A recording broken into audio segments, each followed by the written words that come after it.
Caos e polemiche sulla vicenda dei 140 profughi giunti in Veneto in questi ultimi 3 giorni. Le prefetture che coordinano l'accoglienza stanno facendo fronte a una serie di no che arrivano soprattutto dai sindaci del Vicentino e alle difficoltà sollevate nelle ultime ore anche nel Trevigiano. 40 per ciascuna di queste province i migranti arrivati, ed è soprattutto la Lega ad alzare la voce contro la gestione dell'emergenza. Il capogruppo in regione, Federico Caner, fornisce i dati regionali sulla spesa per gli irregolari, costati nel 2012 8 milioni di euro destinati alla prevenzione e all'assistenza. Per Caner è giusto aiutare i veri profughi che fuggono da situazioni di guerra, ma non i clandestini, con grosse responsabilità dell'Europa. E proprio l'europarlamentare leghista Mara Bizzotto se la prende con Confartigianato Vicenza, che ha dato assistenza a una decina di profughi nel Bassanese, soldi che non dovevano essere spesi, secondo lei. Il presidente di Confartigianato si dichiara allibito: svolgono questo compito dal 2002, come chiesto dalla legge Bossi-Fini, senza aver avuto mai difficoltà. Per quanto riguarda il problema economico, questo non lo posso capire, perché neanche noi siamo coinvolti da un punto di vista economico, perché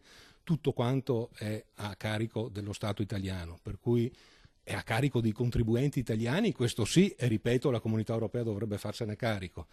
Però per quanto riguarda l'Associazione Artigiani, Confartigianato Vicenza, per quanto riguarda i sindaci, non devono sborsare un euro. Ripeto, è una sola questione elettorale.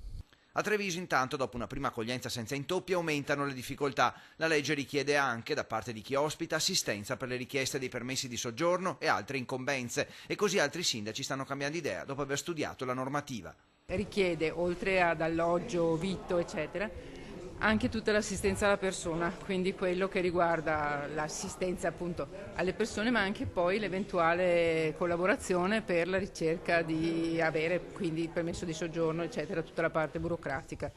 Quindi, essendo che viene richiesto anche tutto questo, diventa anche più difficile ospitarli presso strutture private, appartamenti. Sono 15 i profughi ancora senza sistemazione nel Trevigiano. Per il momento la maggior parte sono a Paderno. La Caritas probabilmente sarà chiamata a uno sforzo supplementare. E al momento ci mancano ancora delle disponibilità per completare il numero degli ospiti che abbiamo. Noi entro venerdì dobbiamo trovare la soluzione, la riunione è aggiornata domani a mezzogiorno.